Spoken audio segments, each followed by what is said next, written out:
Hey everybody, welcome to the channel. Michael Noland here. We're talking about the Rock and Roll Hall of Shame tonight.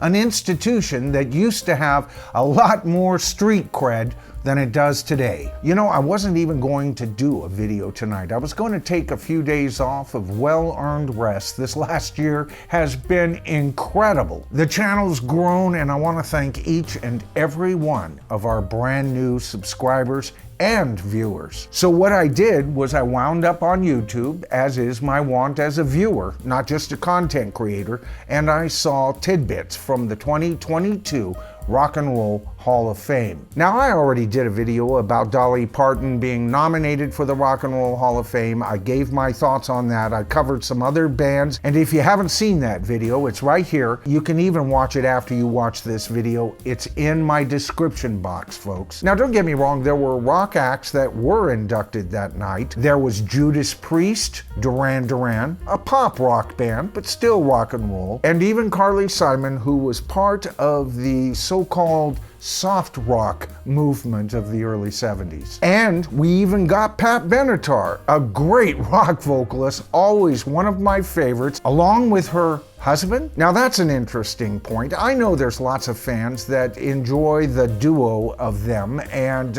see them as co-equals. I don't. But I can't help remember that when Paul McCartney was inducted into the Rock and Roll Hall of Fame as a singles artist, guess who didn't get inducted right next to him? And yet Linda McCartney, his spouse, was on almost every record he made up to her death. Now, when he was inducted, I always thought they'd get around to inducting Wings. But according to some, Paul being inducted as a solo artist included his work with Wings. Now, of course, these were back in the days when McCartney was still belligerent towards the Rock and Roll Hall of Fame. He had a bone to pick with Jan Winter, and we'll get to Jan Winter despite the fact that he's no longer chairman of the board to the Rock and Roll Hall of Fame. Someone else is. That in a moment. But what have we gotten since then? We see McCartney playing nicey nice with the Rock and Roll Hall of Fame, even inducting the Foo Fighters last year. The Foo Fighters, who definitely deserve to be in there. But I think he's just playing a waiting game. I think he's hoping to get inducted a third time that he deserves, by the way,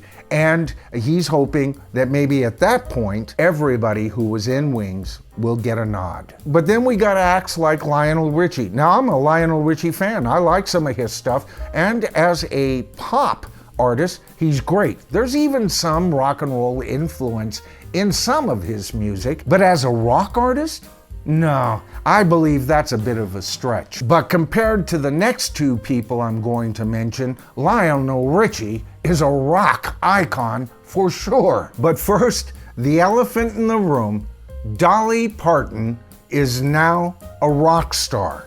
That's what she said. And during some snippets of interviews, she said that she actually changed her mind. If you remember, she actually wanted to be taken off this list, and I praised her for that. But then she said she was talked to, I wonder by who, and that she came to realize that the Rock and Roll Hall of Fame was much more than that. All right, Dolly, if that's true, then let's rename the damn thing the Much More Than Rock and Roll Hall of Fame. And I'll shut up. Brother, talk about a fish taking the bait, the hook, the line, the sinker, and the boat. Now, as far as I'm concerned, it should be renamed the Diet Rock-A-Cola Hall of Fame. Light on the rock, heavy on those artists who are selling the most records. And to keep up with the absurdity of last year's induction of LL Cool J and Jay-Z, they inducted Eminem this time. Now, I know that many people think Eminem is a great artist, and I've got a brother who thinks he is a great lyricist, and my brother's a great songwriter in his own right. So I respect his views on this, but his totality of sound has nothing to do with rock and roll. And great lyrics, although a trademark of rock and roll, isn't enough to put this guy in there. And you know, his Billy Bob Thorntoning across the stage didn't change my mind one iota. But just to show you what a love fest this thing was, they all got on the stage and they all joined in with Dolly singing that age-old favorite rocker, Jolene. Now don't get me wrong, I love Jolene. It's a wonderful country song. And I do have a respect for Dolly's back catalog. But you know, I said she took the bait, hook, line, and sinker, and the boat. She's putting out a rock album now. I've even heard hints that she's trying to connect with Robert Plant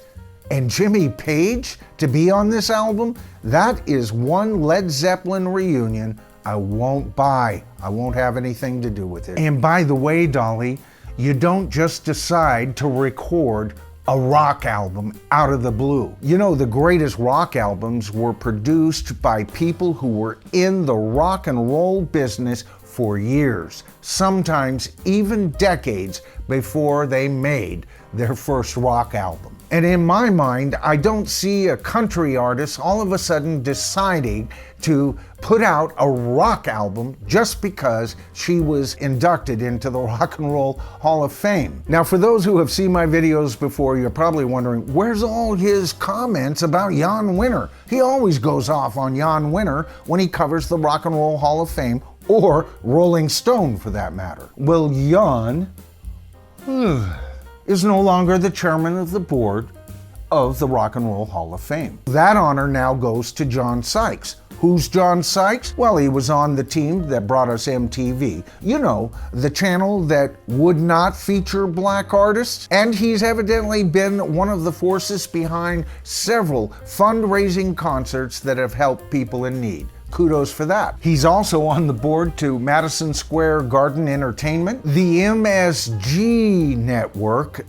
Something tells me that's gotta be connected to Madison Square Garden, right? And he's also on the board of the Syracuse University Newhouse School of Public Communications. Whatever in the hell that is. But there's another company he's on the board of, and this is very enlightening. He's on the board to Product Red. Now, if you remember my video on Bono recently, I did criticize Bono for Product Red and some of the corruption that people in Africa are saying that exists with that particular company. And this guy being on the board of that company doesn't help his case. Now, I also did a video when Jan Wienerboy wound up on AARP. And if you remember, in that video, I said that he is such good friends with Bono that he calls him B.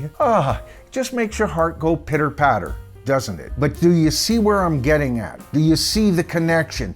This guy, John Sykes, is no more than another automaton put in place by Jan Winter, with Jan Winter pulling the strings to the puppet, if you ask me. So where does this leave us? First of all, I've never been a big fan of any award show. They are way too Hollywood and now Dollywood for me. But that's my point. What was rock and roll originally? It was very anti-establishment. An award for rock and roll? I don't know. That's totally counterintuitive to the entire art form, if you ask me. I mean, rock and roll used to be an art form that would get us to question ourselves and perhaps even ourselves as a society. And you know, this award show is only a facade for patting good little rock stars on the head and a thank you for your service. What do I mean? Well, what about other bands who haven't even been inducted yet? Far more deserving bands than the fodder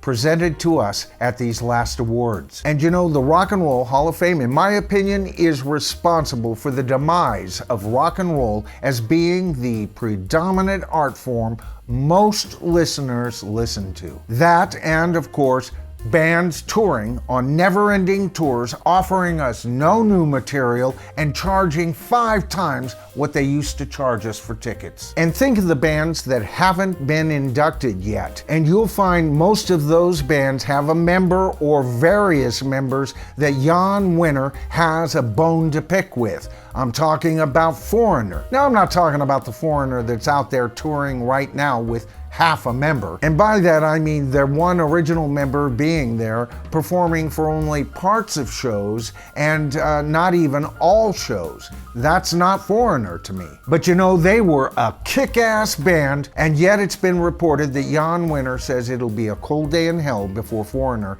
ever gets into the Rock and Roll Hall of Fame. Evidently, John Sykes takes his orders very well. Hell, the Monkees, a prefab Fab Four, deserves to be in the Rock and Roll Hall of Fame. But you gotta wonder, who in the Monkees rubbed Jan Winter's rhubarb the wrong way? I mean, they give credit to John Sykes for helping start MTV. What about Michael Nesmith? Now, getting back to Foreigner, you know, I have an idea. As many of you know, I'm a big fan of Rachel's Ghost as well as Royce in the House. Two great channels, by the way. And evidently, she chose that title for her channel because it was her coming back to YouTube. But you know, what about Foreigner using that idea and calling themselves Foreigner's Ghost? Would that be so bad?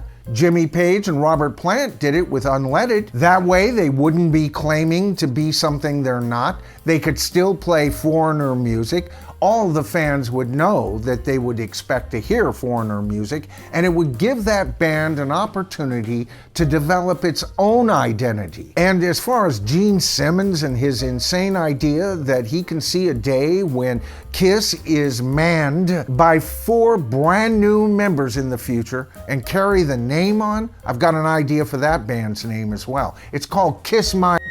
Now, as far as the idea that the Rock and Roll Hall of Fame should be more inclusive, all I can say is bite me. You know, in the end, all I can do is pray to In-A-Gadda-Da-Vida that this farce of an organization dies as quickly as it is killing rock and roll. Now, if you enjoyed tonight's video, please give it a thumbs up. That helps the YouTube algogator better do its job. It helps introduce these videos to a larger and broader audience, and the tribe grows. And if you haven't subscribed to the channel yet, it is as easy as getting into the Rock and Roll Hall of Fame. All you have to do is hit that subscribe to the tribe button and then hit that top bell icon, and you'll be notified of all my future videos covering artists and bands from the classic rock era and the best of today's music. All right, so I'm already writing my next video. I'm almost done, and until I can upload that video, why not watch one of these? See what I did there? I'm Michael Nolan. This is The Bottom Line. We are the tribe, and I'll see you in my next video.